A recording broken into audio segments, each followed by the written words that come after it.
ஊழல்வாதிகளுக்கு பின்னால் நிற்கும் ஊதுகுழலாக புதிய அத்தியட்சகர் மக்கள் விசனம். வவுனியாவில் வாடகைக்கு அமர்த்திய ஹயஸ் ரக வாகனத்தில் மாடு கடத்தல். கொக்குத்தொடுவாய்க்கு விஜயம் மேற்கொண்டுள்ள ஐநா சபையின் மனித உரிமைகள் அலுவலர். ஜாழ்ப்பாணம் போதனாவில் முறைகேடு, பொறுப்பு கூற மறுக்கும் வைத்தியர் சத்தியமூர்த்தி. கிளப் வசந்தவின் மனைவியிடமிருந்து துப்பாக்கி, போலீஸ் மா அதிபர் வெளியிட்டுள்ள தகவல். மன்னாரில் மீண்டும் அமைக்கப்பட்ட இராணுவ சோதனை சாவடி, மக்கள் விசனம். சம்பள முரண்பாடு விவகாரம், ரணிலை குற்றம் சாட்டும் ஆசிரியர் சங்கம். பாடசாலை மாணவியொருவர் சடலமாக மீட்பு, சந்தேகம் வெளியிட்டுள்ள உறவினர்கள். வெளிநாடொன்றில் நிறுத்தப்பட்டிருந்த விமானத்தில் தொழில்நுட்பவியலாளருக்கு நடந்த கொடூரம்.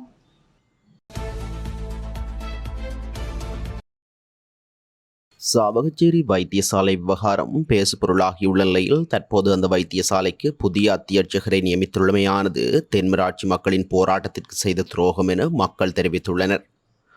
சாவகச்சேரி வைத்தியசாலை விவகாரம் தொடர்பில் எமது ஊடகங்களுக்கு கருத்து தெரிவிக்கும் போதே அவர்கள் இதனை குறிப்பிட்டுள்ளனர். மேலும் வைத்தியசாலைக்கு எப்போது சென்றாலும் யாழ்ப்பாணம் வைத்தியசாலைக்கு செல்லுமாறு தெரிவிப்பார்கள் என தெரிவித்துள்ளனர். 20க்கும் மேற்பட்ட வைத்தியர்கள் உள்ளார்கள் என தற்போதுதான் தெரியும் எனவும், வைத்தியசாலைக்கு சென்றால் வைத்தியர்களுக்கு தொலைபேசி அழைப்பு விடுத்து அரை மணி நேரத்திற்கு மேல் காத்திருக்க வேண்டும் எனவும் குறிப்பிட்டுள்ளனர். இலங்கையின் மருத்துவத்துறையே ஊழல் மிக்கது எனவும் சுட்டிக்காட்டியுள்ளமை பெரும் பரபரப்புகளை ஏற்படுத்தியுள்ளது. வவுனியாவில் வாடகைக்கு அமர்த்திய ஹயஸ் ரக வாகனத்தில் மாட்டை கடத்தியவர் வவுனியா தலைமையக போலீஸ் நிலைய குற்றத்தடுப்பு பிரிவு போலீசாரால் கைது செய்யப்பட்டுள்ளார். குறித்த கைது நடவடிக்கை நேற்று இடம்பெற்றுள்ளது. வவுனியா பாவற்குளம் பகுதியைச் சேர்ந்த சிலர் ஆச்சிபுரம் பகுதியில் ஹயஸ் ரக வாகனம் ஒன்றினை வாடகைக்கு பெற்றதுடன் குறித்த வாகனத்தில் கோவில்குளம் பகுதியிலிருந்து 2 மாடுகளை கடத்தியுள்ளனர். மாடுகளுடன் சென்ற வாகனம் விபத்துக்குள்ளானதால் குறித்த வாகனத்தை வாகன திருத்துமிடம் ஒன்றில் நிறுத்திவிட்டு 2 மாடுகளையும் இறைச்சிக்காக விற்றுள்ளனர். மாடு கடத்தப்பட்டமை தொடர்பில் வவுனியா குற்றத்தடுப்பு பிரிவு போலீசாருக்கு கிடைத்த தகவலை அடுத்து போலீசார் விசாரணைகளை முன்னெடுத்துள்ளனர். இதன்போது மாடுகளை கடத்திய பிரதான சந்தேக நபர் கைது செய்யப்பட்டதுடன் விபத்துக்குள்ளான வாகனமும் மீட்கப்பட்டுள்ளதாக போலீசார் தெரிவித்துள்ளனர். மேலும் மேலதிக விசாரணைகளின் பின்னர் சந்தேக நபரை நீதிமன்றத்தில் முற்படுத்த நடவடிக்கை எடுத்துள்ளதாகவும் போலீசார் மேலும் சுட்டிக்காட்டியுள்ளனர். ஐக்கிய நாடுகள் சபையின் மனித உரிமைகள் அலுவலர் லூடியானா செல்ரின் அகிலன் முல்லைத்தீவுக்கான விஜயம் ஒன்றை மேற்கொண்டிருந்தார். அந்த வகையில் கொக்குத்தொடுவாய் பகுதியில் கண்டுபிடிக்கப்பட்ட மனித புதைகுழி அகழ்வு இடத்திற்கு நேற்று 9/7/2024 அன்று பிற்பகல் அவர் நேரடியாக சென்று பார்வையிட்டுள்ளார். ஐக்கிய நாடுகள் சபையின் மனித உரிமைகள் அலுவலரான லுடியானா செல்ரின் அகிலன் இதன்போது முன்னாள் வடமாகாண சபை உறுப்பினர் துரைராச ரவிகரன் மற்றும் சட்டத்தரணி VK நிரஞ்சன் ஆகியோரிடமும் குறித்த புதைகுழி விவகாரங்கள் தொடர்பில் கேட்டறிந்து கொண்டார். இதற்கு முன்னர் கடந்த 2023ஆம் ஆண்டு ஜூன் மாதம் 29ஆம் திகதியன்று முல்லைத்தீவு கொக்குத்தொடுவாய் பகுதியில் தேசிய நீர்வளங்கள் வடிகால் அமைப்பு சபையினர் நீரிணைப்பினை பொருத்துவதற்காக கனரக இயந்திரத்தின் மூலம் நிலத்தினை அகழ்ந்தபோது மனித புதைகுழி ஒன்று இனங்காணப்பட்டிருந்தது. இதனையடுத்து முல்லைத்தீவு நீதிமன்றம், முல்லைத்தீவு சட்ட வைத்திய அதிகாரி ஆகியோரின் கண்காணிப்பு பெற்றும் பங்கு பெற்றவர்களுடன் தொல்லியல் துறை பேராசிரியர் ராஜ் சோமதேவ தலைமையிலான குழுவினரால் இவ்வாறு இனங்காணப்பட்ட மனித புதைகுழி 2 கட்டங்களாக அகழ்வாய்வு மேற்கொள்ளப்பட்டது. இவ்வாறு 2 கட்டங்களாக இடம்பெற்ற அகழ்வாய்வுகளின்படி இதுவரையில் குறித்த மனித புதைகுழியிலிருந்து 40 மனித எலும்புக்கூடு தொகுதிகளும், தமிழீழ விடுதலை புலிகள் அமைப்பு போராளிகள் பயன்படுத்தும் இலக்கத்தகடுகள், துப்பாக்கிச் சின்னங்கள், உடைகள் உள்ளிட்ட பல தடய பொருட்களும் மீட்கப்பட்டிருந்தன. அத்தோடு 2ஆம் கட்ட அகழ்வாய்வு பணிகளின் போது குறித்த மனித புதைகுழி வளாகம் விசேட ஸ்கேன் கருவி மூலம் ஆய்வு செய்யப்பட்டிருந்தது. குறித்த ஸ்கேன் கருவி ஆய்வின் மூலம் முல்லைத்தீவு கொக்குழாய் பிரதான வீதியின் கீழ் பகுதியிலும் மேலும் பல மனித எச்சங்கள் இருப்பதும் கண்டறியப்பட்டிருந்தது. இந்நிலையில் குறித்த மனித புதைகுழி அகழ்வாய்வுக்கென ஒதுக்கப்பட்ட நிதி ஒதுக்கீடுகள் முடிவுற்றதால் அகழ்வாய்வு பணிகள் தற்காலிகமாக நிறுத்தப்பட்டிருந்தது.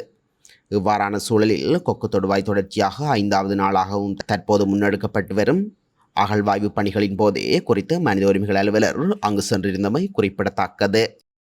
ஜாழ்ப்பாணம் போதனா வைத்தியசாலையில் இடம்பெறும் பொறுப்பற்ற நடவடிக்கைகள் அனைத்தையும் வைத்தியசாலை பணிப்பாளர் சத்தியமூர்த்தி கண்டுகொள்வதில்லை என ராமநாதன் அர்ச்சுனா குற்றம் சுமத்தியுள்ளார்.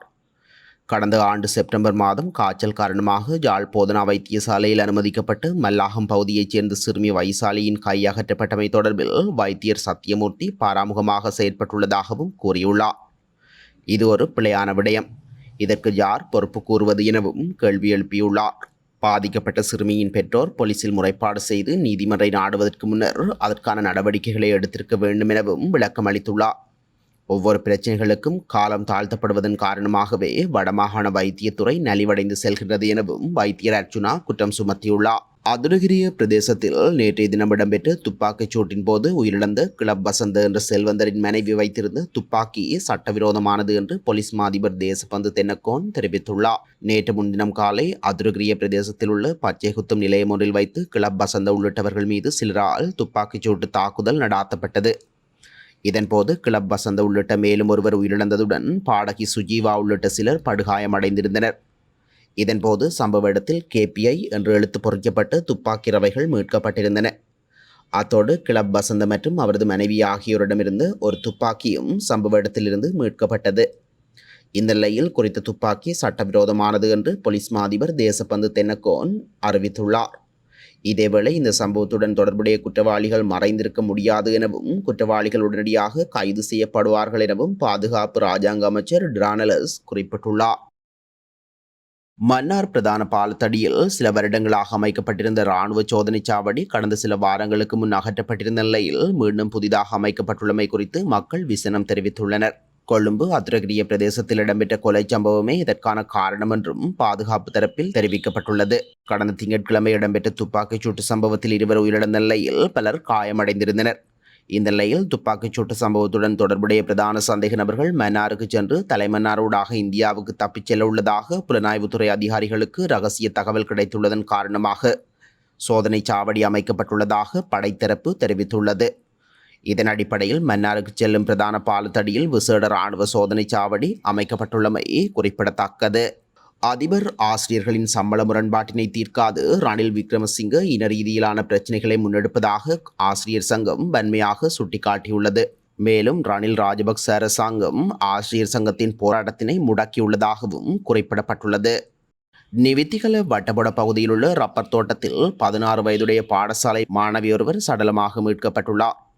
குறித்த மாணவியின் சடலம் மீட்கப்பட்ட இடத்திலிருந்து சில அடி தூரத்தில் மாணவியின் பாடசாலை புத்தகை முதலிய சந்தேக பொருட்கள் மீட்கப்பட்டுள்ளது. குறித்த உடலம் மீட்கப்பட்ட இடத்திற்கு அருகாமையில் ரப்பர் மரம் வெட்டப்பட்ட நிலையில் இருந்ததாகவும் பணியில் ஈடுபட்டவர்களின் கவனக்குறைவால் மரத்தின் ஒரு பகுதி மாணவரின் தலையில் விழுந்திருக்கலாம் எனவும் மாணவியின் உறவினர்கள் சந்தேகம் வெளியிட்டுள்ளனர். குறித்த விடயம் தொடர்பில் போலீசார் விசாரணைகளை மேற்கொண்டு வருகின்றனர். ஈரானில் நிறுத்தப்பட்டிருந்த பயணிகள் விமானம் ஒன்றின் இயந்திரத்தில் சிக்கி தொழில்நுட்பவியலாளர் ஒருவர் பலியான சம்பவம் அதிர்ச்சியை ஏற்படுத்தியுள்ளதாக அந்த நாட்டு ஊடகங்கள் செய்தி வெளியிட்டுள்ளன. குறித்த சம்பவமானது ஈரானின் விமான நிலையம் ஒன்றில் இடம்பெற்றுள்ளது.